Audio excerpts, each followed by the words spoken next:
Nosotros somos de la Federación de Familias por la Paz y la Unificación, que fue fundada en Corea por Sam Myung-un y su esposa Ha Kya-han. Y bueno, el objetivo es pues crear un mundo de paz, un mundo de unidad que lleva su tela marinera y que al final depende de cada uno de nosotros, de toda la humanidad, de todos nosotros. Obviamente Dios, ese deseo de Dios también, ¿no? Para todos nosotros, pero tenemos que hacerlo nosotros. Y bueno, pues tenemos una enseñanza básica que se está transmitiendo, que se llama el principio divino, y simplemente para poner un poco en contexto, hay algunas cosas novedosas que vamos a decir en cada punto que tocamos. Y hoy también, pues, bueno, como se está acercando la Semana Santa, pues pensé en hablar de la Semana Santa, de la Pasión de Cristo, ¿no? Y un acto de amor supremo, ¿no? Pero ya les pongo sobre aviso que hay algunas cosas novedosas que decimos, para que nadie se me caiga al suelo de la silla. Pero que creemos que son importantes que la gente pueda entender y comprender. Estamos hablando de Jesús, y aquí estamos obviamente en un país, en un continente que es la cuna del cristianismo, Europa, ¿no?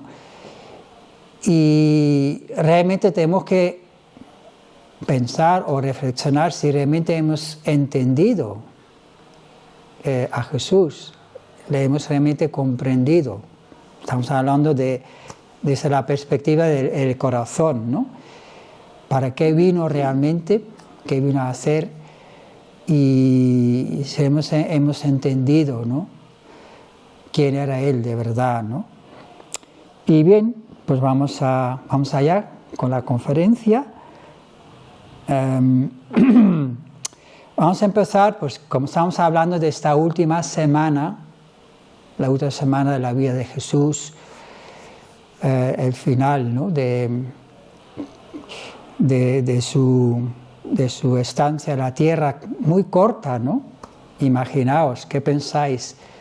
¿No sería lo lógico que Él, como Hijo de Dios, que viene con una misión tan tremenda de establecer, que dijo Él cuando llegó, arrepentíos, que está cerca el reino de los cielos? Entonces ahí ya declaró cuál era su misión, ¿no? Establecer el reino de los cielos. Se puede hacer eso en 3 años de vida pública. ¿Y si hubiera vivido más tiempo? 40 años, 50, hasta los 90, como San Juan, ¿no? Juan, su discípulo, duró hasta los 90 años.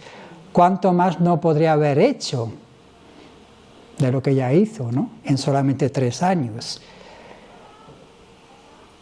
Eso es ya para reflexionar, ¿no? Si hubiera vivido más tiempo, pude haber hecho mucho más para enseñarnos, para buscar, porque Él buscaba, claro, esa misión, esa tarea de establecer el reino de los cielos. No lo puede ser solo Él, no es un mago, no es un Superman, sino que es una tarea, una misión que Él quería compartir con toda la humanidad, con todos nosotros, y especialmente el pueblo que Dios había preparado, ¿no? El pueblo de Israel estaba preparado. ¿Para qué? Para reconocer al Mesías, recibirle con los brazos abiertos y colaborar con Él, trabajar con Él para establecer los cimientos del reino de los cielos. No se hace en un día, una sola vida, una sola generación, a lo mejor tampoco habría sido suficiente. Puede que pasen realmente generaciones hasta que realmente se establezca ese reino celestial, ¿no? No es una cosa de magia, ojalá, ¿no? Ojalá mañana nos despertemos y ya es el reino de los cielos, ¿no? Pero no va a ser así, porque si se pudiera hacer así milagrosamente, ya estaría aquí el reino de los cielos. Si solo dependiera de Dios, ¿no? Pues ya estaría aquí.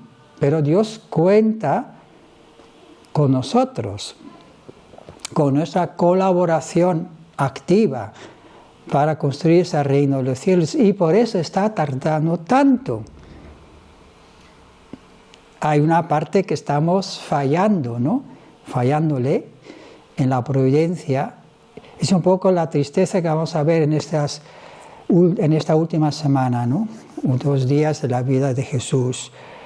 Y aquí vamos a ver que Él anuncia a sus discípulos su muerte y resurrección. Marcos 9:32 dice: porque enseñaba a sus discípulos y les decía: el Hijo del Hombre será entregado en manos de los hombres y le matarán, y después de muerto, a los 3 días resucitará. Y ojo a la frase que viene ahora: pero ellos no entendían lo que decía y tenían miedo de preguntarle. Fíjate que estamos hablando de las personas que lo habían dejado todo, trabajo, familia, para seguir a Jesús, porque creían firmemente que era el Mesías, ¿no? Al menos al principio. Pero ya en este momento, era un momento ya crítico. Habían pasado ya 3 años de su ministerio público. Imaginaos, yo creo que a nosotros nos pasaría lo mismo, ¿no? Si te encuentras con el Mesías y entras en la euforia de ¡wow! El Mesías está aquí. Y pensamos, ya el reino de los cielos baja del cielo, ¡wow! Y esto se realiza automáticamente, pensaríamos. Pero luego viene la realidad y vemos que qué pasó en el curso de Jesús, en esos 3 años de ministerio público. Vemos que Juan Bautista estaba preparado, desde luego era un personaje clave para ayudar a Jesús, era el precursor. Y es verdad que sí, después de recibir la inspiración de Dios, la visión, donde Dios le dice: este es mi Hijo amado, cuando bautiza a Jesús en el río Jordán, 1 o 2 días dice: bueno, ahí está el Mesías, el Cordero, que quita el pecado del mundo, seguidle. Vale, muy bien, ¿y por qué tú no le sigues? Porque eso es lo que ocurrió realmente. A veces nos han inculcado por 2000 años, porque Juan Bautista lo cumplió todo, ¿no? Lo que tenía que hacer. Pero claro, si tú te encuentras con el Mesías, ¿por qué sigues haciendo tu misión separadamente? No tiene mucho sentido, ¿no? Si Él es el Mesías, pues tú y tu grupo, que ya tenía su grupo, te unes a Él, ¿no? Pero no fue así. Y al poco tiempo, Juan Bautista, ya sabemos qué pasó con él. Se metió con lo que no tenía que meterse, porque no era su misión, meterse con el matrimonio del rey Herodes. No era su misión, eso lo podía hacer otro. Su misión era muy claro: seguir a Jesús y apoyarle. No lo hizo. Entonces, estoy diciendo todo esto para entender por qué está escrito ahí que no entendían lo que le decían, porque ya en esa situación, después de 3 años, ya la cosa no era la euforia se había desvanecido, porque la realidad era diferente.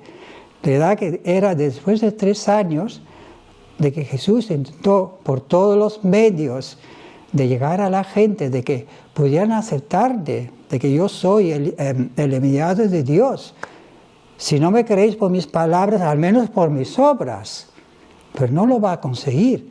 Entonces van a ver que la gente le va cada vez rechazando más. Van rechazando a Jesús. No le aceptan. No le aceptaron como el enviado de Dios.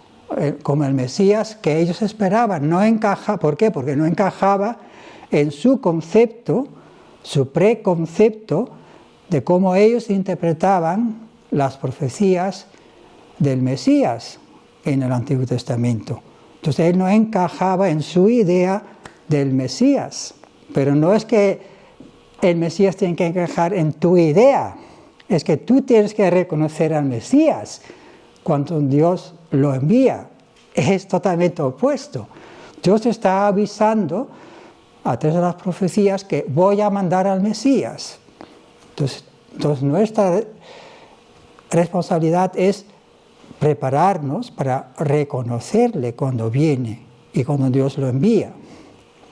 Entonces esta era un poco la situación en este sentido, que no le entendían qué estaba diciendo, porque claro, él estaba predicando del reino de los cielos constantemente, ¿no? Reino de los cielos, era su prédica durante 3 años, y de repente cambia los tornos, porque si esto fuera su misión realmente desde el principio, ¿por qué no lo ha dicho al principio? ¿No? No, su prédica era: arrepentíos que viene el reino de los cielos, está cerca. Esto fue al final, cuando ya vio que la cosa se había puesto realmente muy difícil y había que hacer un sacrificio supremo, como estamos hablando, de amor, ¿no? Y eso se aclara cuando, a mí me gustan mucho estos capítulos, no solo es Juan 8, pero 7, 8, 9, 10, que hay esta discusión con un grupo de judíos que dice que habían creído en él. Pero fíjate la discusión que tienen. Le decían a Jesús: linaje de Abraham somos. Y Jesús dice: sé que sois descendientes de Abraham, pero procuráis matarme, porque mi palabra no haya cabida en vosotros. Insisten que nuestro padre es Abraham. Y Jesús contesta: si fueseis hijos de Abraham, las obras de Abraham haríais, pero ahora, y vuelvo a insistir, procuráis matarme. A mí no hizo eso Abraham. Nosotros no somos nacidos de fornicación. Un padre tenemos que es Dios. ¿Esto por qué lo decían? Eso fue uno de los grandes problemas o dificultades que Jesús tenía para ser aceptado desde un punto de vista humano, porque se sabía claramente quién era la madre de Jesús, María, pero no se sabía claramente quién era el Padre. Lo de Espíritu Santo lo escribieron cristianos después, pero la situación real, os tenéis que imaginar que los rumores, las habladiduras, lo que se habla en los pueblos, lo que habla todo el mundo, era que se sabía quién era la madre, pero no quién era el Padre. Por eso le llaman hijo de la fornicación. Le llaman a Jesús así, porque estaba ese rumor por ahí. Y ahora Jesús, fíjate lo que les dice ahora: si vuestro Padre fuese Dios, ciertamente me amaríais, porque yo de Dios he salido. ¿Por qué no es mi linaje? ¿Por qué no podéis escuchar mi palabra?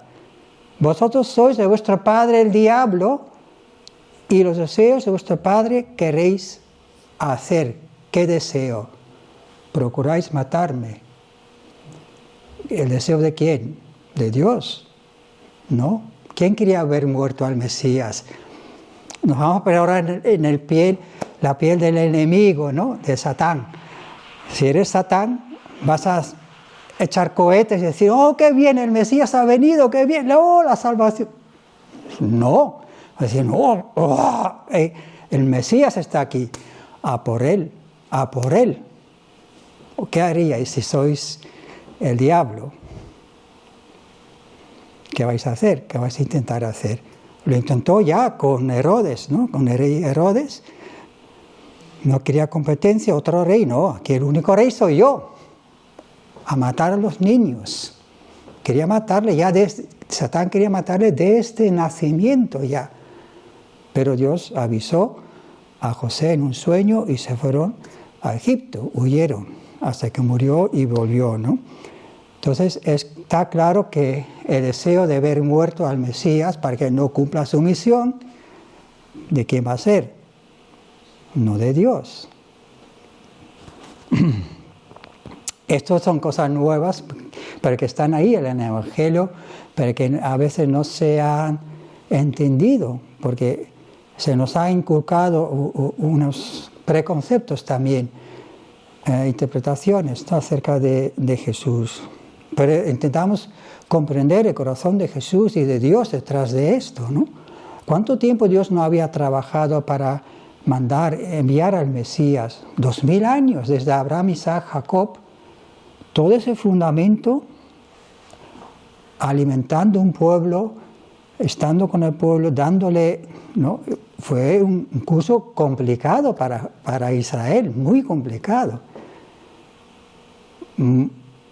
Y estaba siempre detrás de ellos y les mandó los profetas que anunciaron la venida del Mesías, porque era la gran esperanza, no solamente para Israel, sino para toda la humanidad.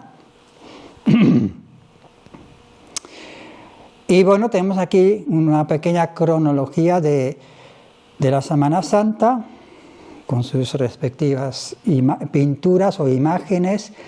Domingo de Ramos, que ocurrió, pues, el 7 día, mucha gente que había venido a la fiesta, como oyeron que Jesús venía a Jerusalén, tomaron ramos de palmas y salieron a recibirle y clamaban: Hosana, bendito el que viene en nombre del Señor, el Rey de Israel.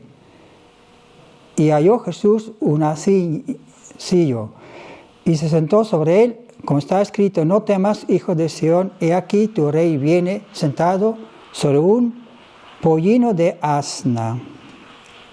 Sí, esto fue un día de euforia de nuevo, un día de euforia que le aclamaron como el Mesías, el Rey de Israel.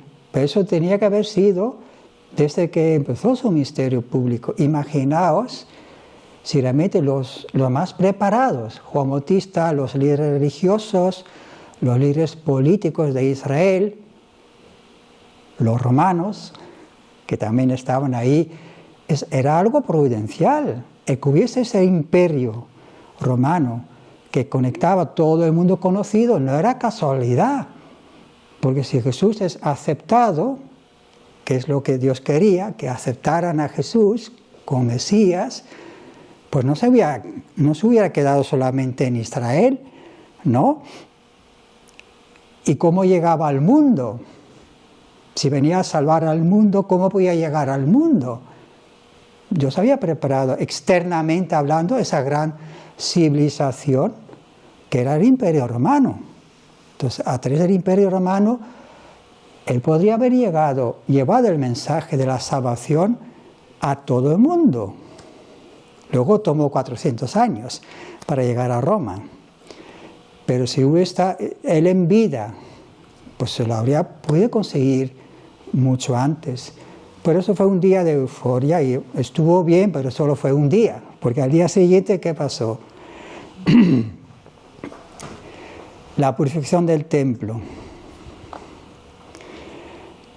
Y entrando en el templo comenzó a echar fuera a todos los que vendían y compraban en él, diciéndoles: escrito está, mi casa es casa de oración, mas vosotros la habéis hecho cueva de ladrones. Y enseñaba cada día en el templo, pero los principales sacerdotes, los escribas y los principales del pueblo procuraban ¿qué? Matarle. ¿Y de quién era el deseo matarle? Ya sabemos. Y no hallaban nada que pudieran hacerle porque todo el pueblo estaba suspenso oyéndole. Eso ya es al día siguiente. Y luego podemos ver pues que enseñaba en el templo y tuvo varios debates con los líderes religiosos, Aún le preguntaron sobre qué autoridad tenía para enseñar. O sea, no le aceptaban, eso está claro, no le aceptaron como el Mesías. O sea, le veían más bien como un anticristo o un impostor, ¿no?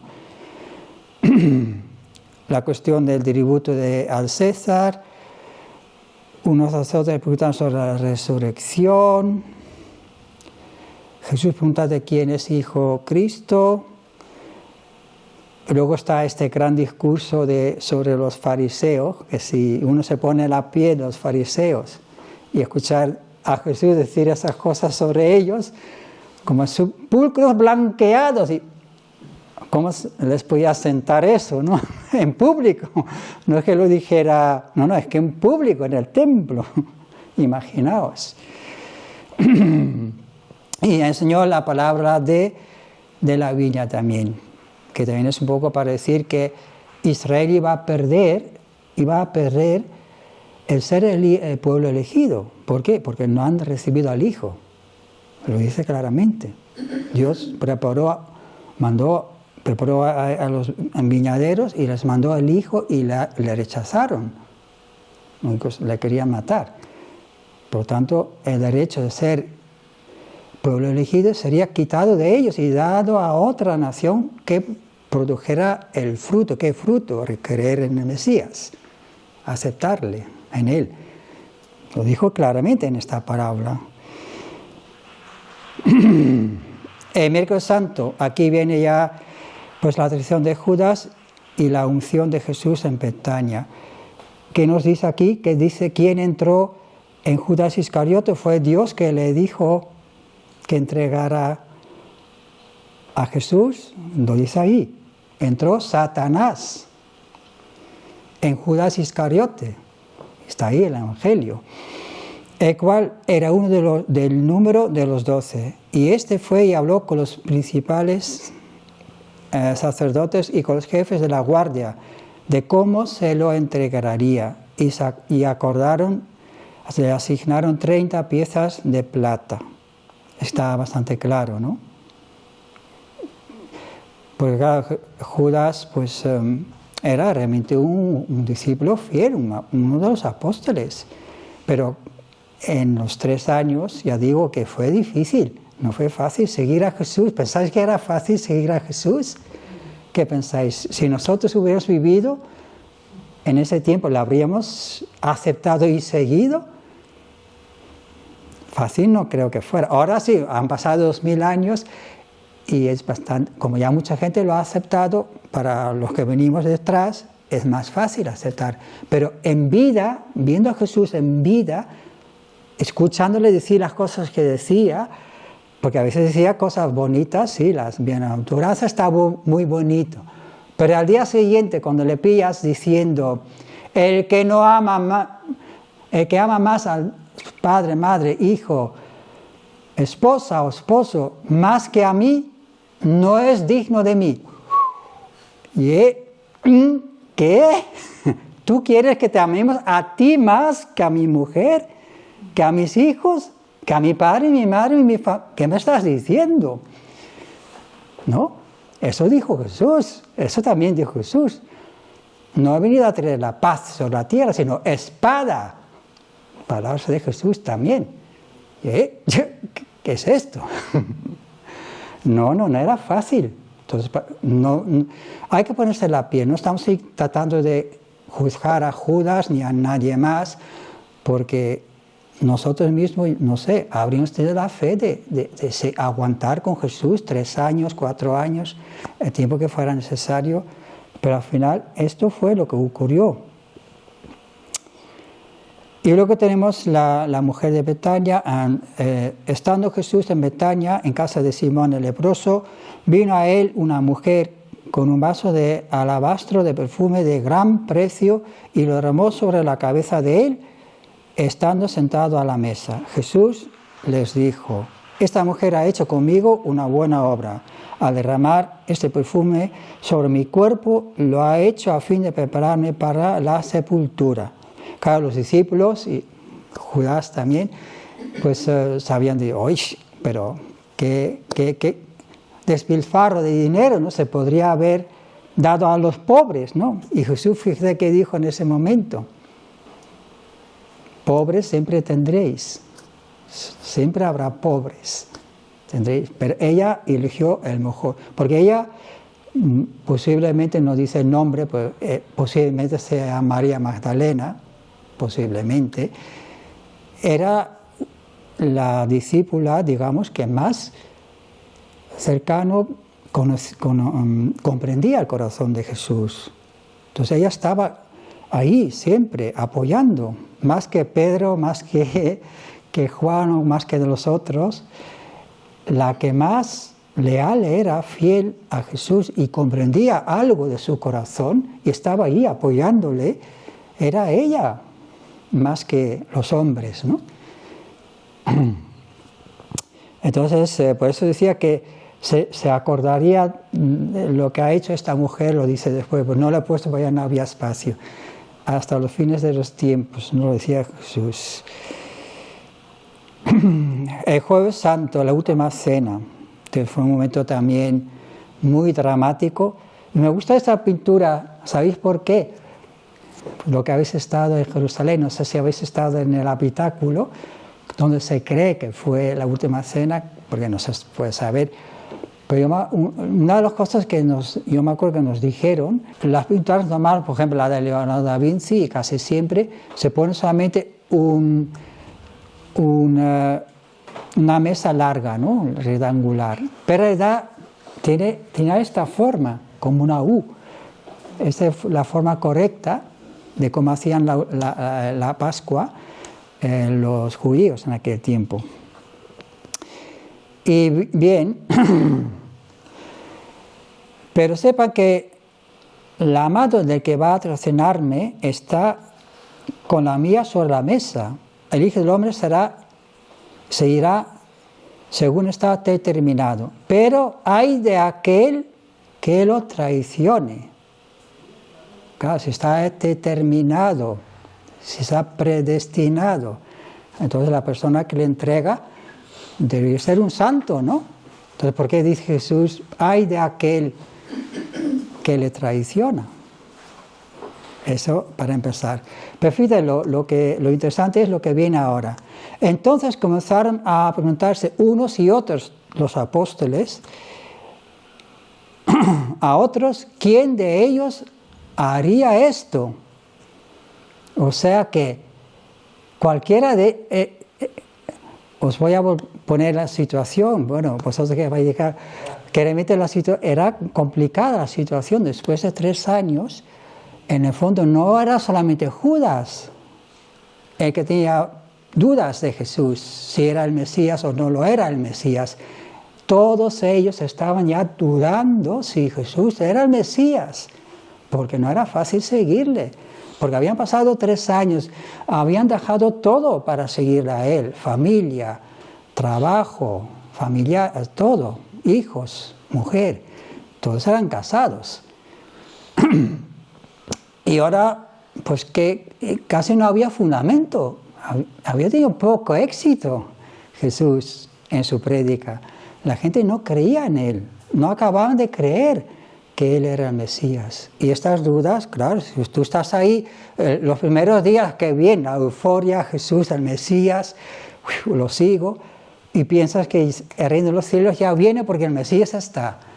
Y no, es que no viene, es que hay que trabajar para que la gente pueda creer que Jesús es el Mesías. Y fueron a predicar, pero no era fácil. La gente, somos duros de corazón, tenemos la mollera muy dura la gente. No solo nos pasaría igual a nosotros. O si nos colocamos en aquel tiempo, ¿cómo habríamos reaccionado nosotros? ¿Sería fácil seguir a Jesús? Claro, ahora tenemos el halo de Jesús, del Mesías, pero no, hablamos del Jesús real. Si nosotros viviéramos ahí, seríamos judíos, no seríamos cristianos. Seríamos judíos esperando el Mesías, eso sí. Pero ¿encajaría Jesús en nuestro concepto del Mesías, que nos hemos formado leyendo la Torá? ¿Encajaría Jesús en mi concepto, como yo entiendo que Jesús, que Dios a través de las profecías prometió la venida del Mesías. Lo más seguro es que no. Lo más seguro es que tendría mi preconcepto yo de cómo el Mesías tiene que venir. Y entonces, por mucho que intentaban predicar, realmente no era fácil. Esa fue la realidad. Cuando llegamos a este momento de la Semana Santa, fíjate lo que dice que cada uno estaba dudando, ¿seré yo el traidor? ¿Quién es? O sea, cada uno se consideraba el traidor, que podía ser el traidor, cada uno de ellos. Y fíjate lo que dice a continuación: tuvieron además un altercado sobre cuál de ellos sería el más importante. Fijaos que no estaban, lo que dije antes, no entendieron la situación de Jesús, no sabían qué estaba pasando, no se enteraban, no sabían, aunque Jesús lo había dicho que iba a morir y resucitar el tercer día, no se enteraban de qué estaba pasando, porque nos habría pasado a nosotros lo mismo. No es fácil entender el horario de Dios, lo que está ocurriendo. Entonces, fíjate que en qué nivel estaban ellos pensando en qué puesto voy a tener yo en el reino de los cielos. ¿Quién será más importante? Fíjate, este es el nivel que tenían ellos cuando estaba ya cerca el momento crítico, más doloroso para Jesús, para Dios. El momento de tener que entregar su vida. Ellos estaban pensando en quién va a ser el mayor. Ahí está escrito, no lo digo yo. Esa es la situación real de Jesús. Hasta el momento que murió, sus propios discípulos no entendieron su corazón, no entendieron por lo que él estaba pasando. Y ahora viene también la oración en Getsemaní. Este también es un momento conmovedor. Entonces llegó Jesús con ellos a un lugar que se llama Getsemaní y dijo a sus discípulos: sentaos aquí, entre tanto que voy ahí y oro. Y tomando a Pedro y a dos hijos de Zebedeo, comenzó a entristecerse y a angustiarse en gran manera. Fíjate cómo estaba Jesús.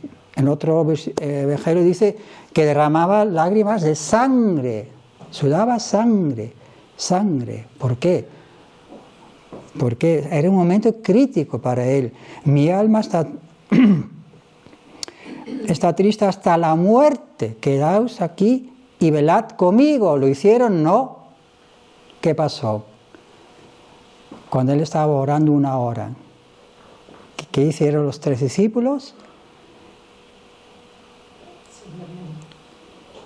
Estaban dormidos y seguramente roncando. O sea, Jesús está en el momento crítico, les pide que velad conmigo, y no fueron capaces de velar con él. Y fueron 3 veces, 3 oraciones, 3 veces oró lo mismo. ¿Y por qué oró de esta manera? No era por debilidad humana, no era porque de repente tenía miedo a la muerte. Seriamente, la manera de salvar la humanidad, la única manera de salvar la humanidad hubiera sido morir en la cruz. Él con alegría habría muerto no 1 vez, sino 10 veces, 20 veces, 1000 veces si fuera necesario. ¿Pero por qué dijo que pasa de mí este cáliz? Bueno, yo ya al principio había introducido un poco el concepto, ¿no?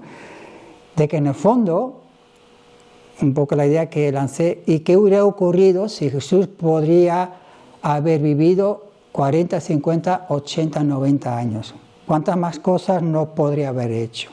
Se ha conseguido tanto en 3 años que parecían de poco éxito, ¿no? Y además acabando muerto a la cruz.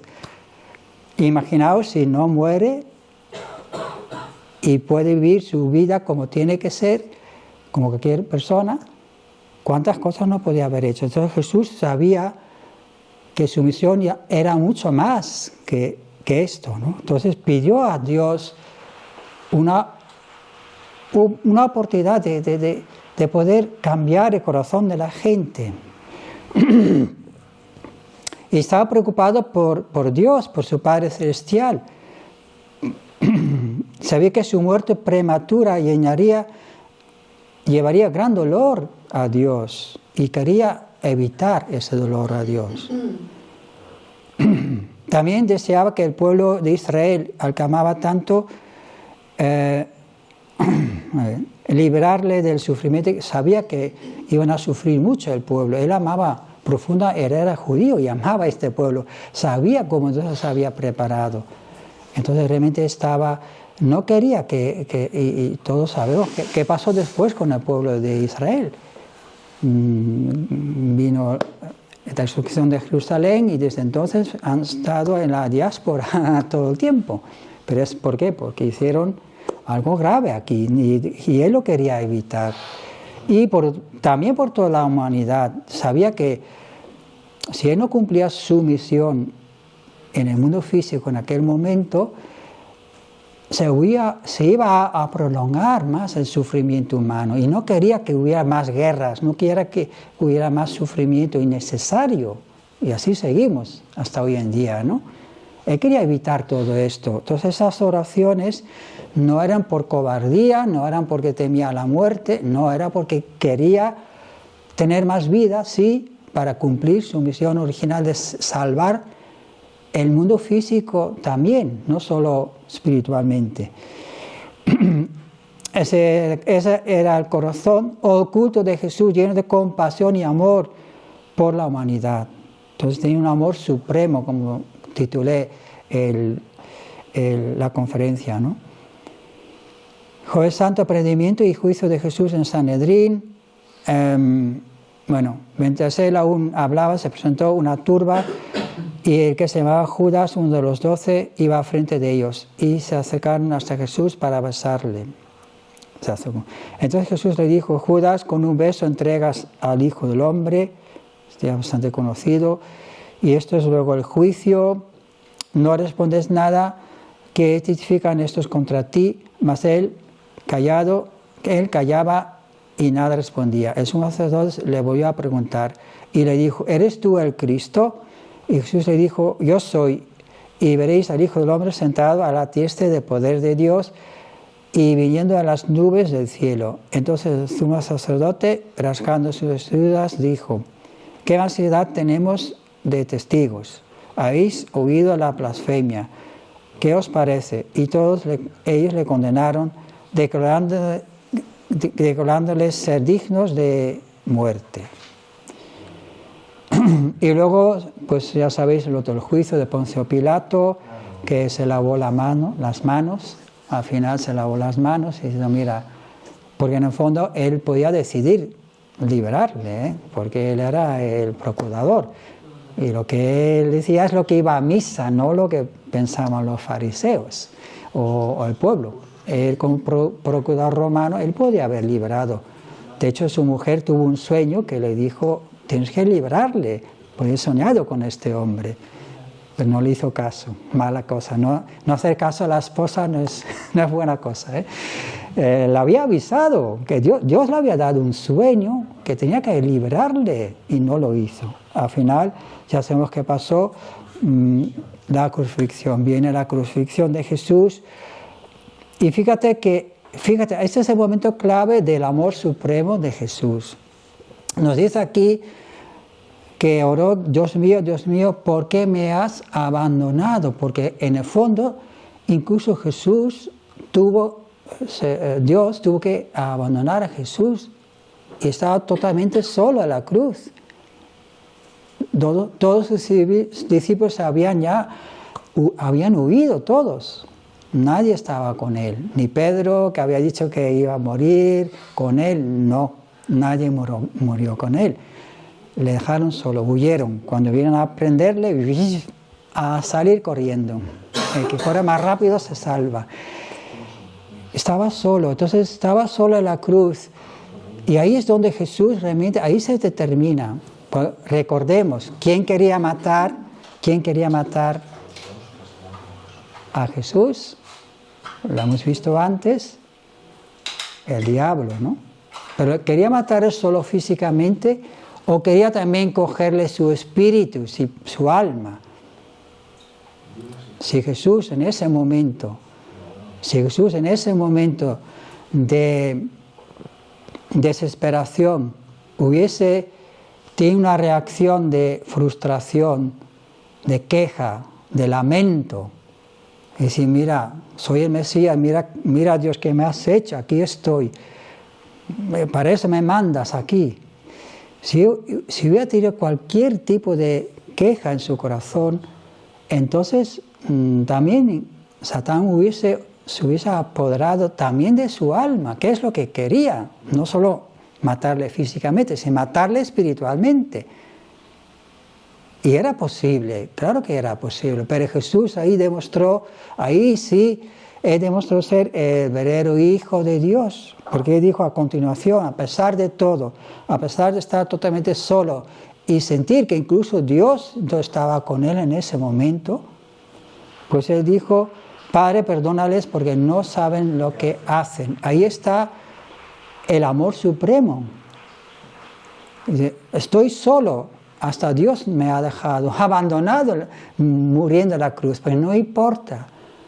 Él sabía que el poder más grande era el amor. Entonces, a través de amar a sus enemigos, estaba amando a Satán mismo. Entonces, el mismo Satán se tuvo que rendir y se dio cuenta, no, este sí es. No es como Adán y Eva en el jardín del Edén, que con una pequeña tentación ya caen. Ay, estos son los hijos de Dios, esos son los hijos, tus hijos, no. No, ahí sí dijo, este sí es el verdadero Hijo de Dios, y lo tuvo que dejar. No tuvo ningún poder sobre él, y por lo tanto Dios pudo realmente ejercer su poder de la resurrección. Luego, el sábado santo se dice que descendió a los infiernos y que fue a predicar incluso a los que estaban ahí. Dice en 1 Pedro 4, hasta a los muertos ha sido anunciado la buena nueva. O sea que la salvación no es solamente en el mundo físico, sino también hay miles o millones de almas, miles de millones en el mundo espiritual. Entonces también estos se merecen la salvación. Y luego ya viene la resurrección de los muertos. A estos también, después de su padecimiento, se presentó vivo con muchas pruebas convincentes, apareciéndoles durante 40 días y hablándoles de lo relacionado con el reino de Dios. Imaginaos el amor que se debe tener para volver con esas personas que te han vuelto la espalda, que te han dejado solo, que te han dejado. Claro, lo hemos visto todo muy romántico, sí, no, pero hay que ponerse la piel. Oye, ¿qué corazón debe tener Jesús para que tú puedas volver a aquellos que te han dado la espalda, que en el momento más crítico de tu vida no están contigo, no te están apoyando, están pensando en ellos? Tenemos miedo, están escondidos, a ver si nos van a pillar también a nosotros. Pedro mismo, ¿no? Le negó 3 veces. No es para criticar, seguramente que a nosotros nos habría pasado exactamente igual. Si hubiéramos estado en esa situación, pues habría pasado lo mismo con nosotros. Pero fíjate la paciencia que el amor te puede dar, el amor divino, el amor supremo, te da la paciencia de volver a enseñarles lo que ya les había enseñado en 3 años. ¿El qué? El reino de los cielos. El reino de los cielos es la meta. El reino de los cielos. Y entonces al final sí hubo la victoria, porque ahí ya al final, a esos 40 días, le aceptan completamente como el Mesías. Ahí sí, ya están dispuestos ellos también a dar su vida por él. Ahí sí, ahí hubo un cambio. Pero ¿qué produjo el cambio? El amor divino de Jesús. Entonces se dieron cuenta, ellos sabían que le habían traicionado, que le habían dejado solo, y él vino hacia ellos. Entonces ese amor que sintieron de parte de Dios a través de Jesús, realmente les conmovió tanto que ahora sí, y de hecho prácticamente todos los apóstoles murieron mártires, ¿no? La mayoría de ellos. Entonces vino Pentecostés. Cuando llegó el día de Pentecostés estaban todos juntos y de repente vino del cielo un estruendo como de un viento recio que soplaba, el cual llenó toda la casa donde estaban sentados, y se les apareció lenguas como de fuego asentándose sobre cada uno de ellos, y fueron todos llenos de Espíritu Santo y comenzaron a hablar en otras lenguas según el Espíritu les daba que hablasen. Aquí lo que se entiende, lo que entendemos aquí es que realmente ahí Jesús resucitado ya está actuando, aquí sí ya actúa como el Mesías, pero espiritual, porque ya estaba en un cuerpo glorioso espiritual. Ya no era el mismo cuerpo físico de antes, había cambiado algo. Entonces él se coloca, aquí vamos a ver un poco la verdadera misión de Jesús, es de ser un padre y una madre. Porque, ¿qué pasó en el jardín del Edén? Que Adán y Eva, que Dios había creado para encarnarse en ellos, no llegan a formar un matrimonio celestial, un matrimonio que Dios podía bendecir, encarnarse a través de ellos. Eso no ocurrió. Entonces Jesús venía a hacer esto físicamente, pero no lo pudo hacer físicamente porque ni siquiera le aceptaron. Entonces lo pudo hacer espiritualmente, y el Espíritu Santo se colocaría en la posición de una verdadera madre espiritual. Y a través de ese amor supremo entre Dios, que es Padre y Madre, y Jesús, como verdadero Padre espiritual, el Espíritu Santo en la posición de verdadera Madre espiritual, dan renacimiento espiritual a toda la humanidad caída. Pero Jesús nos prometió la segunda venida, ¿verdad? Y eso, donde más se puede aclarar o entender la misión en la segunda venida es en el Apocalipsis de Juan 19, 7 y 9, que dice: gocémonos y alegrémonos y démosle gloria, porque han llegado las bodas del Cordero y su esposa se ha preparado. Y a ella se le ha concedido que se vista de lino puro, limpio y resplandeciente, porque el lino puro es las acciones justas de los santos. Y ángel me dijo: escribe, bienaventurados los que son llamados a la cena de las bodas del Cordero.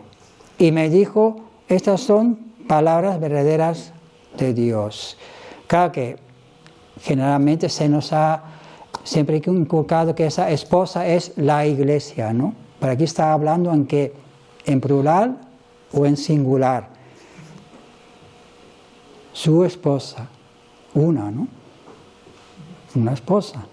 Y volvemos a lo que hemos dicho antes. Dios se quiere encarnar, hacer visible físicamente, no solo a través de un hombre, sino a través de un hombre y una mujer, Adán y Eva. Es la imagen completa de Dios, no solo Adán. Esto para que las mujeres estén contentas, que no es solo el hombre, sino, aunque Jesús era un hombre, pero en realidad se tiene que manifestar a través de la segunda venida un nuevo Adán físico, no espiritualmente, porque Jesús está presente espiritualmente en cada momento. Pero cuando Él habla de una segunda venida es porque tiene que cumplir aquello que no pudo hacer en su tiempo, que era esto, la boda de Dios, digamos, pues sería como la boda de Dios, la manifestación de Dios en la tierra. Un nuevo Adán tiene que aparecer con una nueva Eva, como verdadero padre y verdadera madre, que puedan dar esta vez no solamente un renacimiento espiritual que ya hemos recibido de Jesús, sino también un renacimiento físico. Y eso es muy profundo, que da para otra conferencia, pero significa que Dios quiere crear su linaje y su familia. No solo quiere tener a Jesús como su hijo, sino todos nosotros tenemos que ser hijos e hijas de Dios, parte de su familia, la familia de Dios. Físicamente, no solo espiritualmente, no físicamente. Por eso creó un Adán y Eva físicos, ¿no? Si Dios hubiera querido solamente un reino espiritual, pues habría quedado en el mundo angélico que ya existía, ¿no? ¿Para qué crear el mundo físico? Porque eso es otro secreto, porque los espíritus no se pueden multiplicar en el mundo espiritual. Tiene que ser físicamente, a través de la tierra, que los espíritus se multiplican. Entonces, para llenar el reino de los cielos, en el cielo, el mundo espiritual, tiene que ser a través de descendencia física, el linaje físico. Por eso dijo, después de la caída, cuando cayeron Adán y Eva y Lucifer, y ninguno de los tres se arrepiente, porque Dios buscó su arrepentimiento, y dijeron que la culpa es de Eva. Cuando le preguntó a Adán, ¿por qué lo has hecho? Yo, Eva. Y Eva, yo, Lucifer. Así fue, ¿no? Entonces, ¿qué le dijo a Lucifer? Y pondré enemistad entre tu linaje y el de la mujer. Hay dos linajes.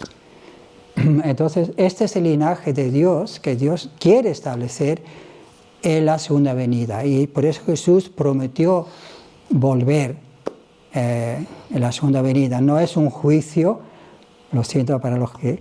No, un juicio no va a ser. ¿Por qué? Porque si Dios quiere juzgarnos, pues en cualquier momento nos puede juzgar, ¿no? ¿Por qué estar esperando, no sé? No, es para la salvación completa de la humanidad en la tierra y también los que ya están en el mundo espiritual.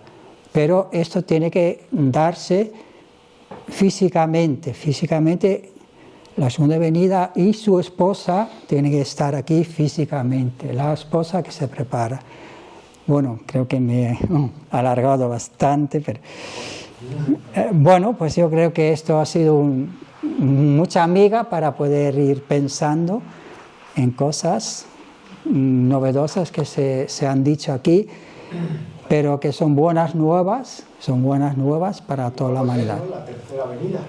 La segunda venida. ¿La segunda venida? Sí, bueno, la tercera venida de Adán y Eva, digamos. Vale, pues esto era la conferencia y ahora sí.